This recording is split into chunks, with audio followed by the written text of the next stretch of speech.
어린 시절 무슨 일이라도 할 수 있을 것 같던 부모님이 이제는 노쇠하여 약해지는 모습을 보고 있자면 마음이 아려오는 법입니다.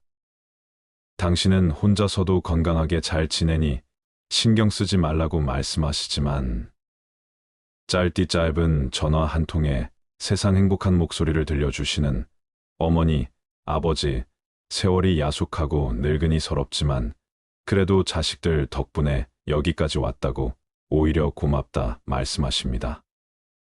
자식된 마음으로는 부모님의 여생을 책임지고 함께하고 싶은 마음이 듭니다. 하지만 왜 현실은 더 슬픈 걸까요?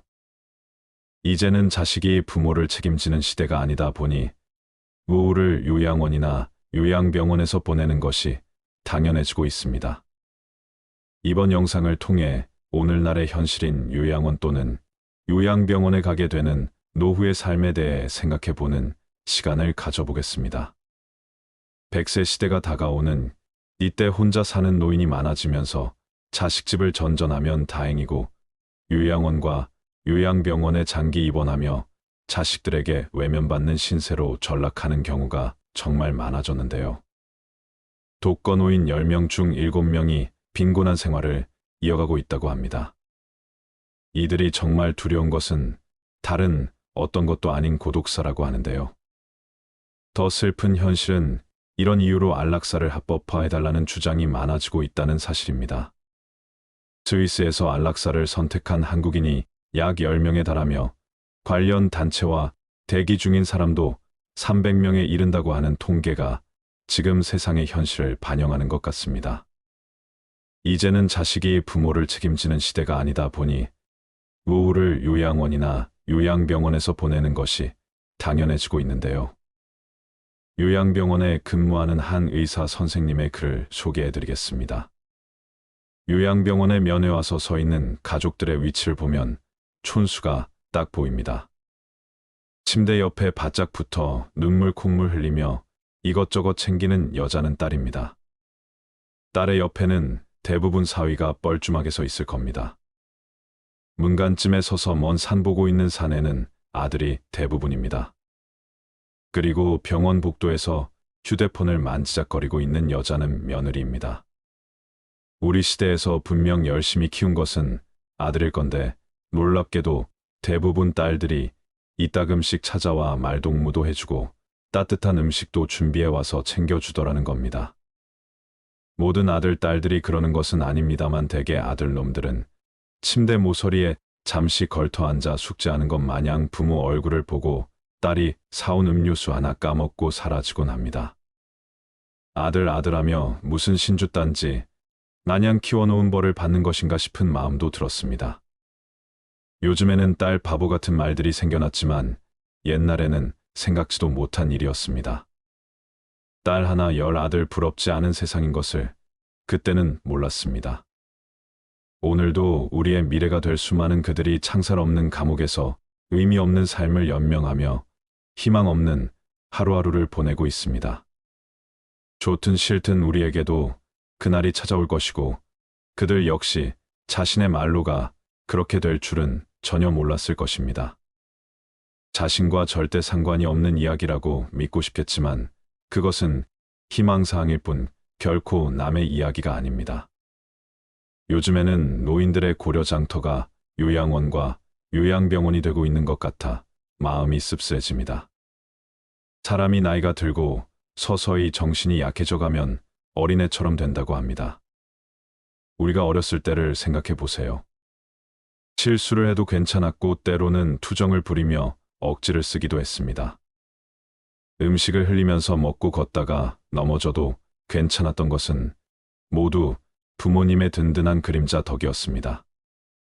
때로는 어린아이들이 칠레겁을 먹고 자신의 마음을 숨기곤 합니다. 우리 부모님들 역시 나이가 들어 어린아이처럼 되면 자식들이 무섭고 눈치도 보여서 하고 싶은 말이 있어도 하지 않으실 때가 많습니다. 제가 영상을 준비하면서 눈물을 꼭꼭 참은 글이 있습니다. 어느 한 할머니께서 요양원에 입원하기 전 자식들에게 남긴 편지입니다. 내 사랑하는 아들, 딸들아. 언젠가 우리가 늙어 약하고 지저분해지거든 인내를 가지고 이해해다오. 늙어서 음식을 흘리면서 먹거나 옷을 더럽히고 옷도 잘 입지 못하게 되면 내가 어렸을 적 먹이고 익혔었던 시간들을 떠올리면서 미안하지만 참고 이해해다오. 늙어서 말을 할 때 했던 말을 하고 또 하더라도 말하는 중간에 자르지 말고 끝까지 들어주면 좋겠다. 내가 어렸을 때 좋아하고 듣고 싶어 했던 이야기를 내가 잠이 들 때까지 셀 수 없이 되풀이하면서 들려주지 않았니? 훗날에 혹시 목욕하는 것을 싫어하면 너무 부끄럽게 하거나 타박하지는 말아다오. 수없이 핑계를 대면서 목욕을 하지 않으려고 도망치던 너를 씻기려고 따라다니던 모습을 기억해 주거라. 혹시 새로 나온 기술을 잘 모르면 그 방법을 자상하게 가르쳐 다오. 우리는 너에게 얼마나 많은 것을 가르쳐 주었는지 아니? 상하지 않은 음식을 먹는 법, 옷을 입는 법, 힘들 때 이겨내는 방법 등 삶에 도움이 되는 많은 것들을 알려주었단다. 점점 기억력이 약해져 무언가를 자주 잊어버리거나 말이 막혀 대화가 잘 안 될 때면 성급해하지 말고 기억하는데 필요한 시간을 좀 내어주지 않겠니?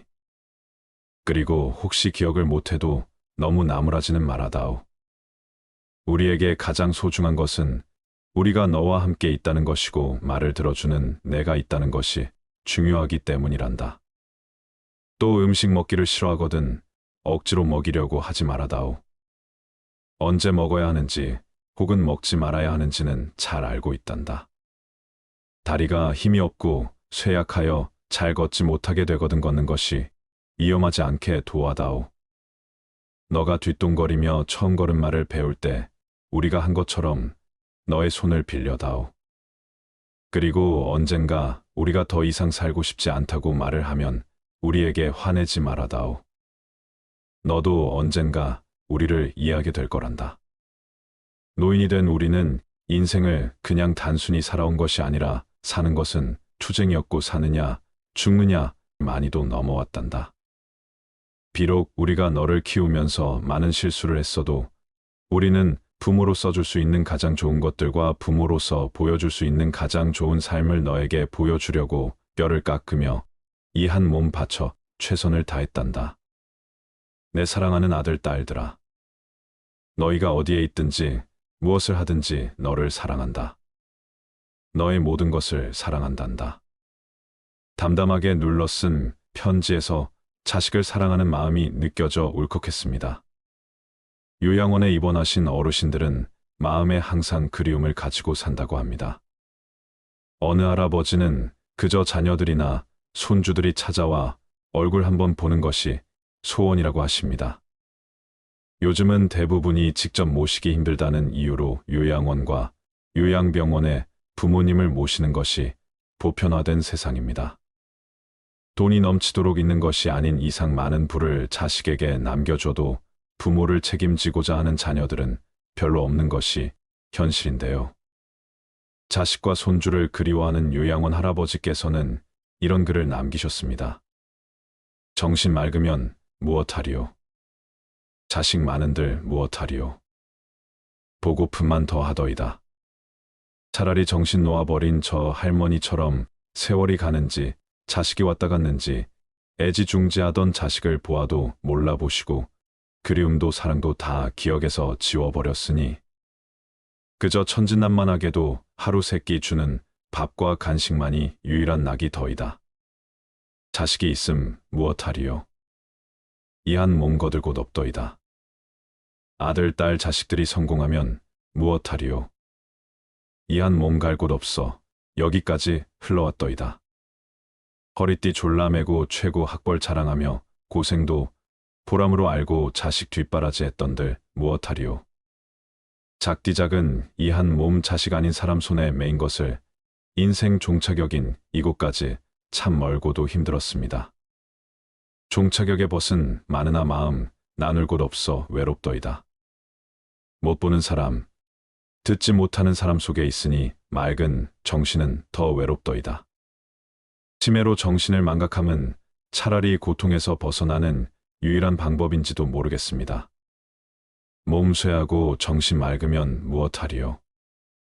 괴로움만 더한 것을 가는 마당에 야속함도 사랑도 그리움도 추억도 정신에서 모두 내려놓으니 차라리 마음이 홀가분할 뿐 모짐 비바람 다 지나가고 이제는 조용히 흐르는 저 호수 같은 잔잔한 마음으로 살아갈 뿐입니다. 할아버지의 지난 인생이 그려져 마음 먹먹해지는데요. 여러분은 이 글을 듣고 어떤 마음이 들었나요? 누군가의 아버지로서 산다는 것은 정말 어려운 일입니다. 가장은 어깨에 모든 것을 짊어지고 살아가는 존재로서 올 곳이 없어 슬픈 존재이기도 합니다. 아버지란 어떤 사람일까요? 아버지란 기분이 좋을 때 헛기침을 하고 겁이 날 때 너털웃음을 웃는 사람입니다. 아버지란 자기가 기대한 만큼 아들, 딸이 학교 성적이 좋지 않을 때 겉으로는 괜찮아 하지만 속으로는 몹시 화가 나는 사람입니다. 아버지의 마음은 먹칠을 한 요리로 되어 있습니다. 그래서 속은 보이지 않지만 잘 깨지기도 합니다. 울 장소가 없기에 슬픈 존재인 아버지. 아버지가 아침 식탁에서 성급하게 일어나서 나가는 직장은 즐거운 일만 기다리고 있는 곳은 아닙니다. 아버지는 머리가 새딸린 용과 싸우러 나가십니다. 그것은 피로와 끝없는 일과 직장 상사에게서 받는 스트레스입니다. 아버지란 내가 아버지 노릇을 제대로 하고 있나, 내가 정말 아버지다운가 하는 자책을 날마다 하는 사람입니다. 아버지란 자식을 결혼시킬 때 한없이 울면서도 얼굴에는 웃음을 나타내는 사람입니다.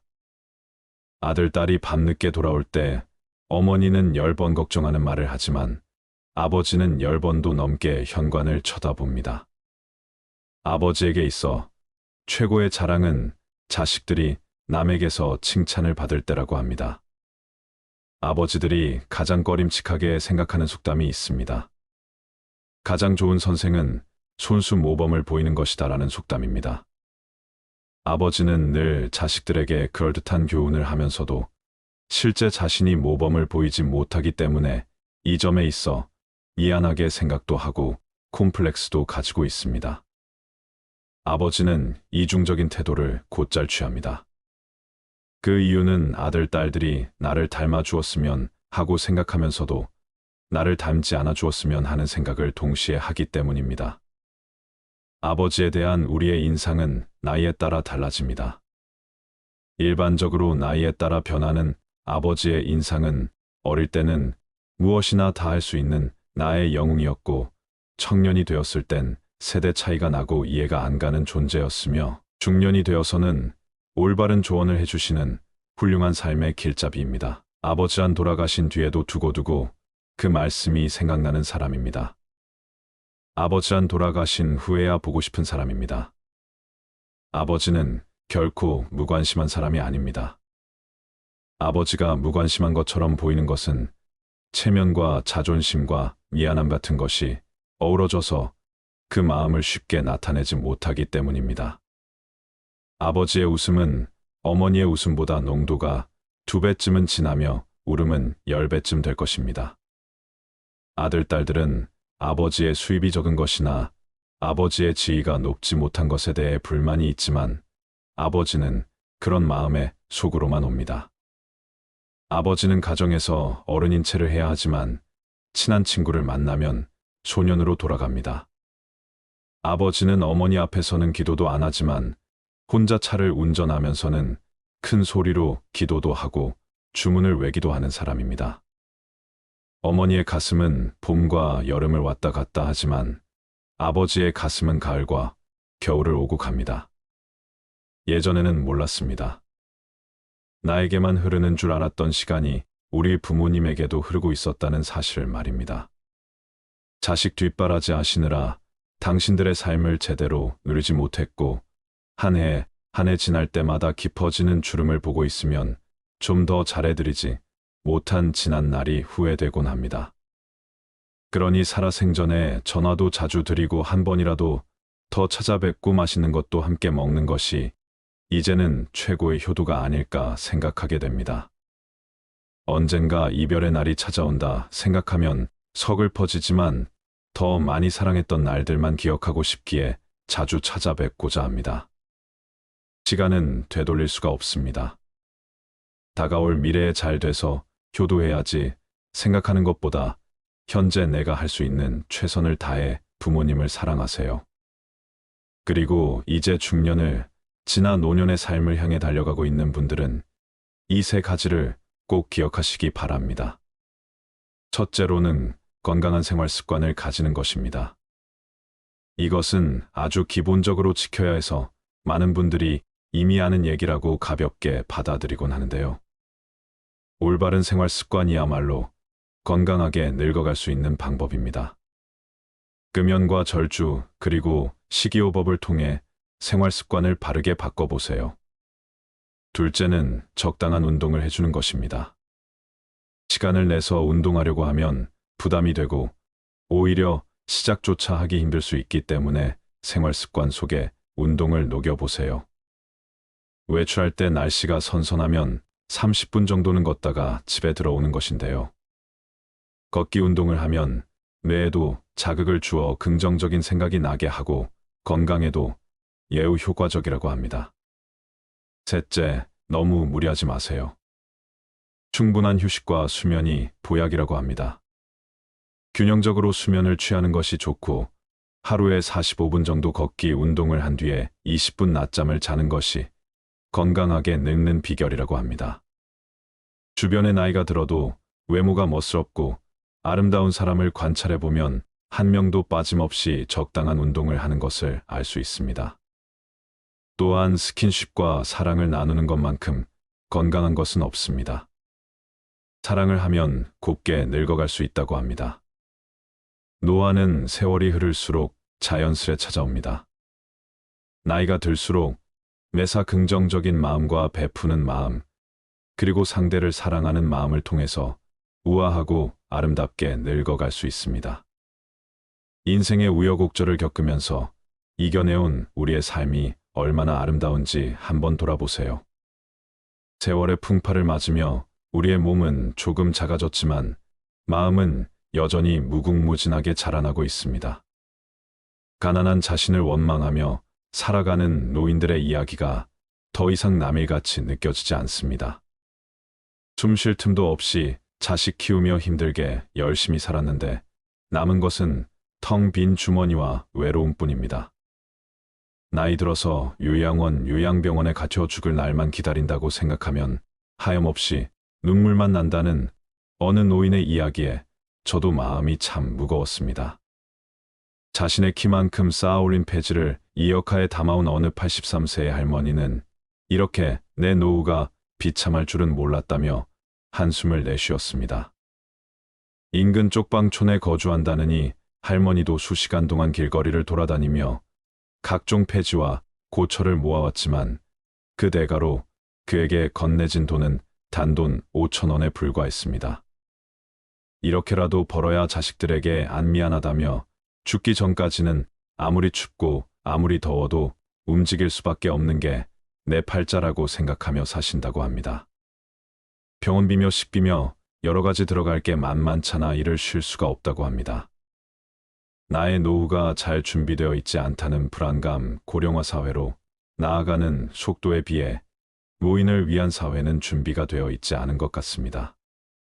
기초연금, 노령연금 등 노인을 위한 지원이 강화되고 있다고는 하지만 아직까지 노인, 빈곤은 옛 시절 이야기만이 아닌 현재 진행형인 이야기이기 때문입니다. 폐지 줍는 노인들에 관한 영상을 보신 적이 있으신가요? 여름 무더위에도 폐지 수거에 내몰린 노인들이 1만 5천여 명이라고 합니다. 또 폐지 수집 노인의 연간 수입은 한 달 평균 9만 4천 원으로 나타났습니다. 얼마 전 우연히 본 다큐멘터리에는 이런 내용이 있었습니다. 폐지 수집으로 어젯밤에 4시간, 오늘 아침에 3시간 동안 모아서 4천 원 받았지. 자식들에게 미안하지 않기 위해서죠. 폭염주의보가 내려진 날 뜨거운 햇볕이 내리쬐는 서울 영등포구의 한 고물상에서 만난 74세의 할아버지는 흘러내리는 땀방울을 닦으며 이같이 말했습니다. 이 할아버지는 기초생활수급자로서 매달 30만 원의 수급비를 받으며 생활하지만 병원비와 생활비 등 만만치 않게 들어가는 비용에 아픈 몸을 이끌고 폐지를 모은다고 말합니다. 허리 통증으로 고생이지만 병원을 찾을 여유는 없습니다. 이렇게라도 일해야 생활을 유지할 수 있기 때문입니다. 조금 덜 먹고 덜 쓰고 하면서 붙어 있는 모진 목숨 어떻게든 살아가는 것이 인생의 목표가 되어버린 것입니다. 또 다른 할머니의 이야기가 있습니다. 얼마 전 VJ를 울렸던 폐지 할머니를 기억하시나요? 앙상한 최고의 할머니 한 분이 고물상을 찾았습니다. 오자마자 자리에 주저앉은 할머니는 먹을 것이 없어 폐지를 팔아 라면이라도 사가려고 왔다며 어제 저녁에는 설탕물 한 그릇 다 먹고 견뎠더니 힘이 없어 다른 이들이 억지로 수레를 밀어줘 여기까지 왔다고 말했습니다. 이날 할머니가 폐지를 팔아서 번 돈은 고작 2,500원이었습니다. 이것은 2008년에 방영된 다큐 3일 프로그램 속 내용입니다. 아마 기억하시는 분도 많을 텐데요. 고령의 나이에도 힘들게 지내는 할머니의 모습에 많은 분들이 눈물을 흘렸습니다. 하지만 더 눈물샘을 자극한 장면은 따로 있었습니다. 할머니의 모습을 촬영하던 위가 이제 그만 가봐야겠다고 하자 할머니가 요구르트 하나를 건넨 것입니다. 밥 한 끼도 제대로 챙기지 못하고 하루 벌이가 2,500원뿐인 할머니가 챙겨준 요구르트를 찍던 VJ는 결국 눈물을 흘렸습니다. 노인 빈곤에 대한 깊은 인상을 남긴 이 프로그램은 방영된 지 오랜 시간이 지났음에도 이따금씩 회자되고 있습니다. 하지만 그동안 우리의 사회는 얼마나 변했을까요? 얼마나 많은 개선이 이루어졌을까요? 우리는 한번 자문해 봐야 합니다. 인생 2막 중년과 노년이 행복하려면 어떻게 노후를 준비를 해야 할지 이야기 나누고 싶습니다. 요즘도 국내에는 생활고에 시달리는 노인분들이 많습니다. OECD 국가 기준 평균 노인 빈곤율은 14%인데 반해 우리나라의 노인 빈곤율은 40%가 넘습니다. 혹시 지금의 노인들이 보릿고개라 할 정도로 힘든 시기를 보는 이들이기에 자식에게 헌신하며 모든 걸 바쳐오느라 노후 준비를 못한 탓에 어려움을 겪는 것이라고만 생각하시나요? 오늘날의 노인 빈곤은 세대를 넘어 지금 젊은 세대에게도 닥칠 수 있는 문제입니다. 보고서에 따르면 은퇴를 목전에 둔 5060세대 중 80% 이상이 노후 준비를 제대로 하지 못했다고 했습니다. 연로하신 부모를 챙기고 자식들을 키우느라 부양가족에게 들어가는 돈이 만만치 않았던 게 이유였습니다. 100세 시대를 맞이하여 정년퇴직을 했다고 하더라도 우리에게 은퇴란 없습니다. 65세 이후에도 경제활동을 계속해야 하고 70세가 넘어서까지 일해야 하는 것이 현실이라고 말씀하시는 분들이 많지요. 은퇴하면 내가 가진 재산으로 편안한 노후를 누리고 싶다는 희망과는 먼 통계입니다. 이런 상황에서 노인 일자리 문제는 특히 중요한 사안입니다. 고용노동부나 보건복지부 등 정부와 민간이 힘을 합쳐 양질의 노인 일자리를 꾸준히 만들어내야 합니다. 나이 들었다고 사회에 아무런 도움이 되지 않는다며 짐짝 취급을 하는 것이 아니라 노인도 주체적인 사회 구성원이 되어 살아갈 수 있는 기회를 제공해야 합니다. 의지만 있다면 무엇이든 배울 수 있고 그동안 살아온 연륜과 지혜로 우리 사회에 기여할 수 있는 지점이 분명 있을 것입니다.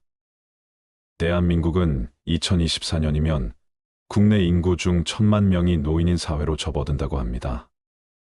노인 인구가 우리 사회에서 차지하는 비율이 높은 만큼 노인 일자리 문제는 비단 노인에게만 해당되는 문제가 아닌 젊은이들에게도 영향을 끼칠 수 있는 의제입니다.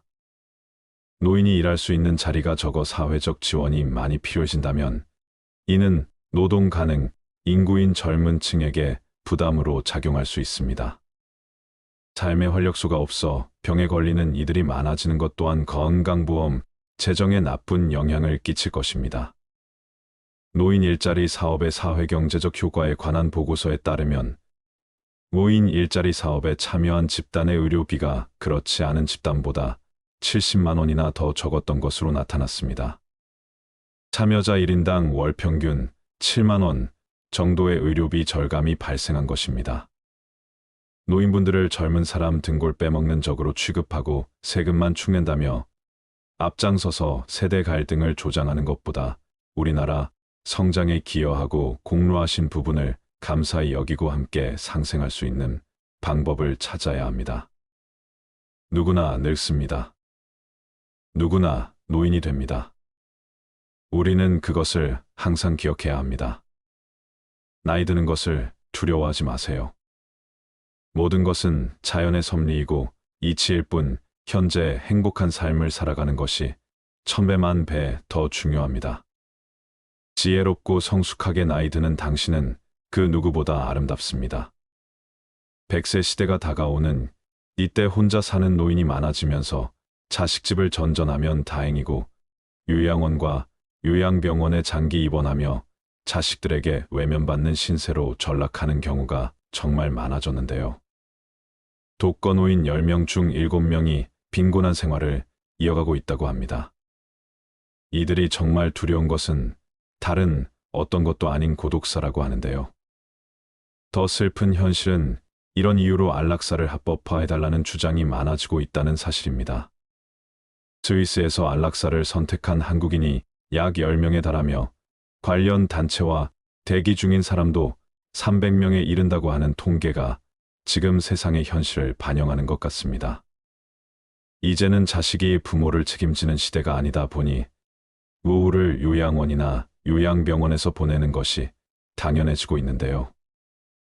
요양병원에 근무하는 한 의사 선생님의 글을 소개해드리겠습니다. 요양병원에 면회 와서 서 있는 가족들의 위치를 보면 촌수가 딱 보입니다. 침대 옆에 바짝 붙어 눈물 콧물 흘리며 이것저것 챙기는 여자는 딸입니다. 딸의 옆에는 대부분 사위가 뻘쭘하게 서 있을 겁니다. 문간쯤에 서서 먼 산 보고 있는 사내는 아들이 대부분입니다. 그리고 병원 복도에서 휴대폰을 만지작거리고 있는 여자는 며느리입니다. 우리 시대에서 분명 열심히 키운 것은 아들일 건데 놀랍게도 대부분 딸들이 이따금씩 찾아와 말동무도 해주고 따뜻한 음식도 준비해와서 챙겨주더라는 겁니다. 모든 아들, 딸들이 그러는 것은 아닙니다만 대개 아들놈들은 침대 모서리에 잠시 걸터앉아 숙제하는 것 마냥 부모 얼굴을 보고 딸이 사온 음료수 하나 까먹고 사라지곤 합니다. 아들하며 무슨 신주딴지 마냥 키워놓은 벌을 받는 것인가 싶은 마음도 들었습니다. 요즘에는 딸 바보 같은 말들이 생겨났지만 옛날에는 생각지도 못한 일이었습니다. 딸 하나 10 아들 부럽지 않은 세상인 것을 그때는 몰랐습니다. 오늘도 우리의 미래가 될 수많은 그들이 창살 없는 감옥에서 의미 없는 삶을 연명하며 희망 없는 하루하루를 보내고 있습니다. 좋든 싫든 우리에게도 그날이 찾아올 것이고 그들 역시 자신의 말로가 그렇게 될 줄은 전혀 몰랐을 것입니다. 자신과 절대 상관이 없는 이야기라고 믿고 싶겠지만 그것은 희망사항일 뿐 결코 남의 이야기가 아닙니다. 요즘에는 노인들의 고려장터가 요양원과 요양병원이 되고 있는 것 같아 마음이 씁쓸해집니다. 사람이 나이가 들고 서서히 정신이 약해져 가면 어린애처럼 된다고 합니다. 우리가 어렸을 때를 생각해 보세요. 실수를 해도 괜찮았고 때로는 투정을 부리며 억지를 쓰기도 했습니다.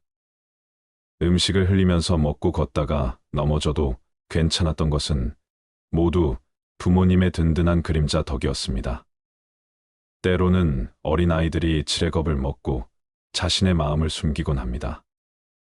우리 부모님들 역시 나이가 들어 어린아이처럼 되면 자식들이 무섭고 눈치도 보여서 하고 싶은 말이 있어도 하지 않으실 때가 많습니다. 제가 영상을 준비하면서 눈물을 꼭꼭 참은 글이 있습니다. 어느 한 할머니께서 요양원에 입원하기 전 자식들에게 남긴 편지입니다. 내 사랑하는 아들, 딸들아. 언젠가 우리가 늙어 약하고 지저분해지거든 인내를 가지고 이해해다오.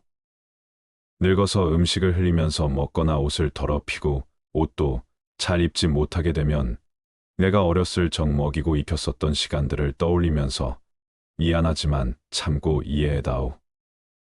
늙어서 말을 할 때 했던 말을 하고 또 하더라도 말하는 중간에 자르지 말고 끝까지 들어주면 좋겠다. 내가 어렸을 때 좋아하고 듣고 싶어 했던 이야기를 내가 잠이 들 때까지 셀 수 없이 되풀이하면서 들려주지 않았니? 훗날에 혹시 목욕하는 것을 싫어하면 너무 부끄럽게 하거나 타박하지는 말아다오. 수없이 핑계를 대면서 목욕을 하지 않으려고 도망치던 너를 씻기려고 따라다니던 모습을 기억해 주거라. 혹시 새로 나온 기술을 잘 모르면 그 방법을 자상하게 가르쳐 다오. 우리는 너에게 얼마나 많은 것을 가르쳐 주었는지 아니? 상하지 않은 음식을 먹는 법, 옷을 입는 법, 힘들 때 이겨내는 방법 등 삶에 도움이 되는 많은 것들을 알려주었단다. 점점 기억력이 약해져 무언가를 자주 잊어버리거나 말이 막혀 대화가 잘 안 될 때면 성급해하지 말고 기억하는데 필요한 시간을 좀 내어주지 않겠니? 그리고 혹시 기억을 못해도 너무 나무라지는 말아다오. 우리에게 가장 소중한 것은 우리가 너와 함께 있다는 것이고 말을 들어주는 내가 있다는 것이 중요하기 때문이란다. 또 음식 먹기를 싫어하거든 억지로 먹이려고 하지 말아다오. 언제 먹어야 하는지 혹은 먹지 말아야 하는지는 잘 알고 있단다. 다리가 힘이 없고 쇠약하여 잘 걷지 못하게 되거든 걷는 것이 위험하지 않게 도와다오. 너가 뒷동거리며 처음 걸음마를 배울 때 우리가 한 것처럼 너의 손을 빌려다오. 그리고 언젠가 우리가 더 이상 살고 싶지 않다고 말을 하면 우리에게 화내지 말아다오. 너도 언젠가 우리를 이해하게 될 거란다. 노인이 된 우리는 인생을 그냥 단순히 살아온 것이 아니라 사는 것은 투쟁이었고 사느냐 죽느냐 많이도 넘어왔단다. 비록 우리가 너를 키우면서 많은 실수를 했어도 우리는 부모로서 줄 수 있는 가장 좋은 것들과 부모로서 보여줄 수 있는 가장 좋은 삶을 너에게 보여주려고 뼈를 깎으며 이 한 몸 바쳐 최선을 다했단다.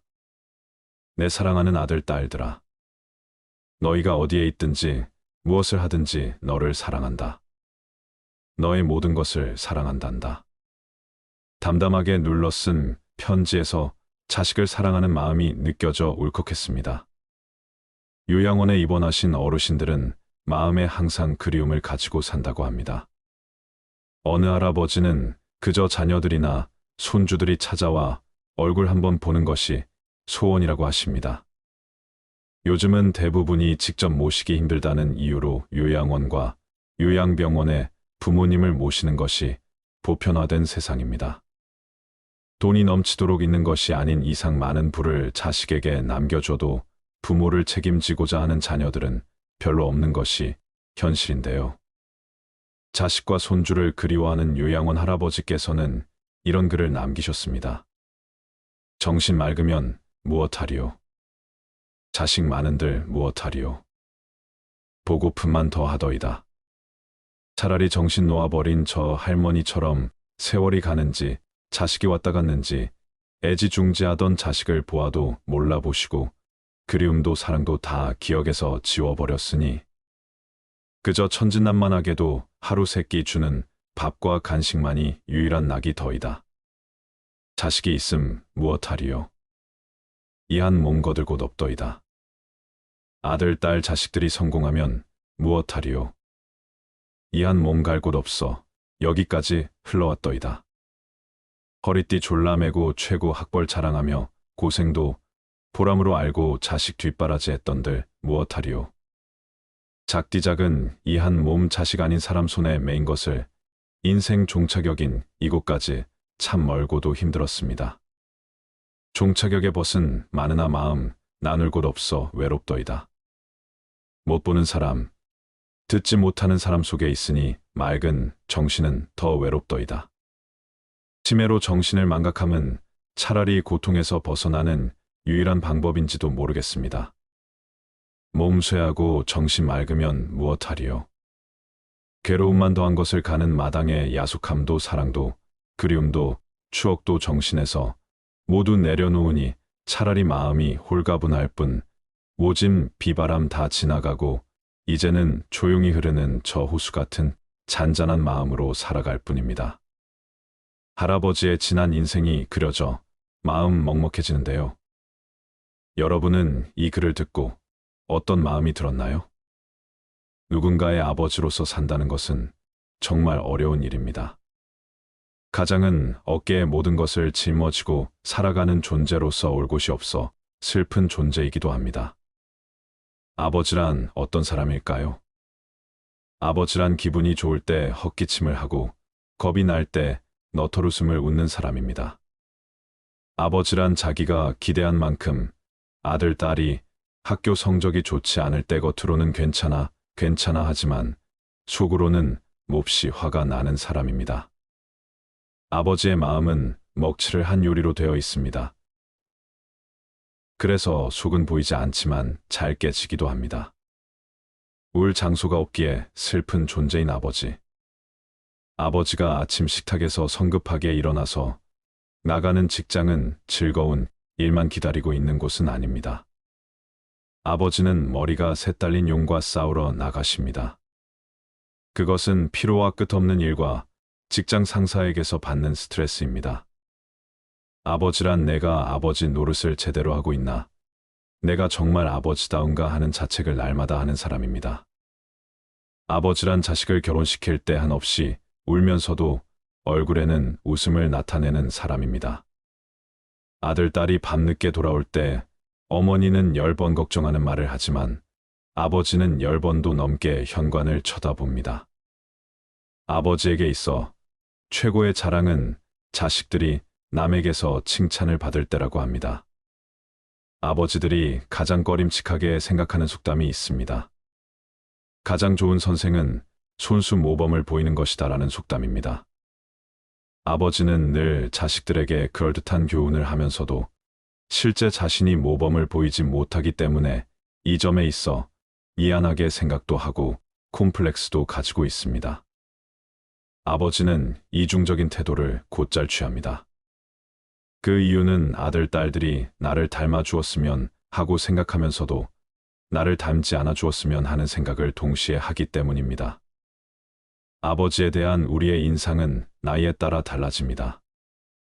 일반적으로 나이에 따라 변하는 아버지의 인상은 어릴 때는 무엇이나 다 할 수 있는 나의 영웅이었고 청년이 되었을 땐 세대 차이가 나고 이해가 안 가는 존재였으며 중년이 되어서는 올바른 조언을 해주시는 훌륭한 삶의 길잡이입니다. 아버지란 돌아가신 뒤에도 두고두고 그 말씀이 생각나는 사람입니다.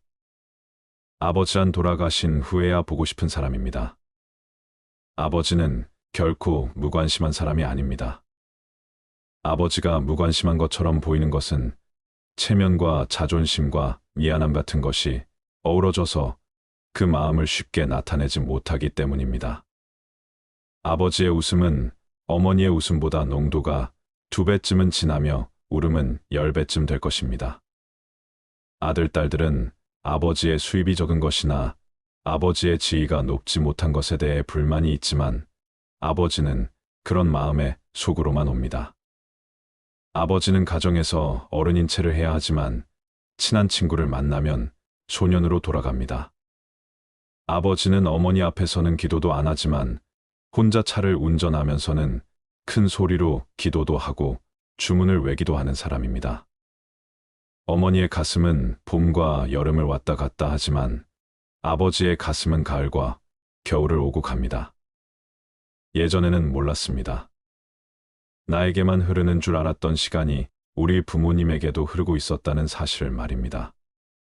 자식 뒷바라지 하시느라 당신들의 삶을 제대로 누리지 못했고 한 해 한 해 지날 때마다 깊어지는 주름을 보고 있으면 좀 더 잘해드리지 못한 지난 날이 후회되곤 합니다.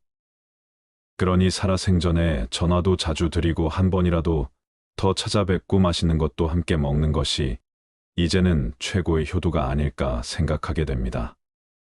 언젠가 이별의 날이 찾아온다 생각하면 서글퍼지지만 더 많이 사랑했던 날들만 기억하고 싶기에 자주 찾아뵙고자 합니다.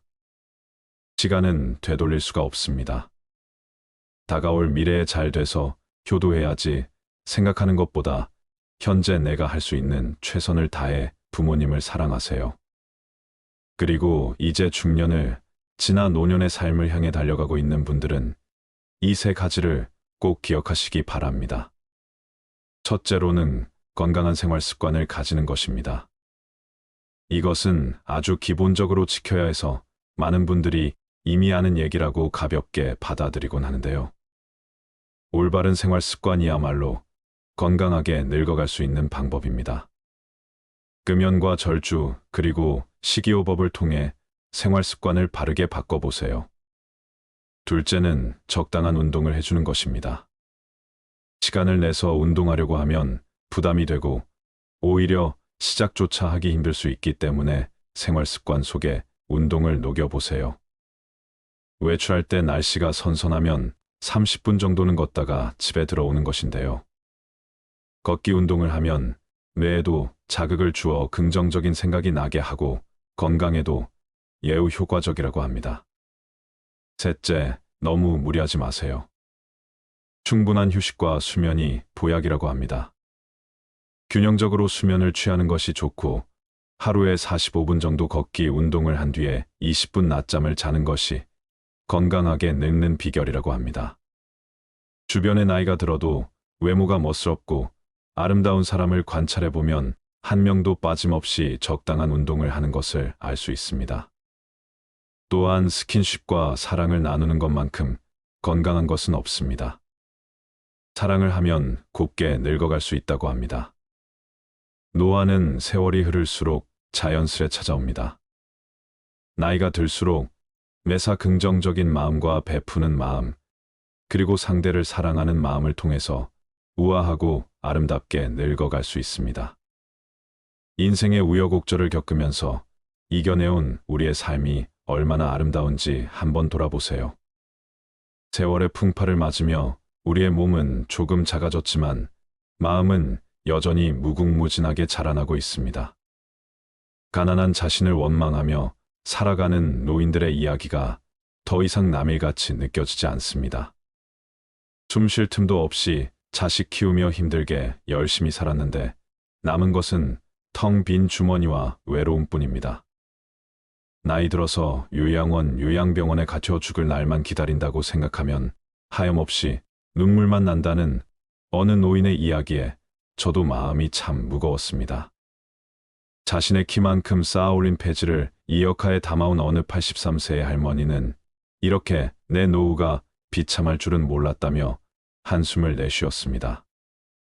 인근 쪽방촌에 거주한다느니 할머니도 수시간 동안 길거리를 돌아다니며 각종 폐지와 고철을 모아왔지만 그 대가로 그에게 건네진 돈은 단돈 5,000원에 불과했습니다. 이렇게라도 벌어야 자식들에게 안 미안하다며 죽기 전까지는 아무리 춥고 아무리 더워도 움직일 수밖에 없는 게 내 팔자라고 생각하며 사신다고 합니다. 병원비며 식비며 여러 가지 들어갈 게 만만찮아 일을 쉴 수가 없다고 합니다. 나의 노후가 잘 준비되어 있지 않다는 불안감, 고령화 사회로 나아가는 속도에 비해 노인을 위한 사회는 준비가 되어 있지 않은 것 같습니다. 기초연금, 노령연금 등 노인을 위한 지원이 강화되고 있다고는 하지만 아직까지 노인, 빈곤은 옛 시절 이야기만이 아닌 현재 진행형인 이야기이기 때문입니다. 폐지 줍는 노인들에 관한 영상을 보신 적이 있으신가요? 여름 무더위에도 폐지 수거에 내몰린 노인들이 1만 5천여 명이라고 합니다. 또 폐지 수집 노인의 연간 수입은 한 달 평균 9만 4천 원으로 나타났습니다. 얼마 전 우연히 본 다큐멘터리에는 이런 내용이 있었습니다.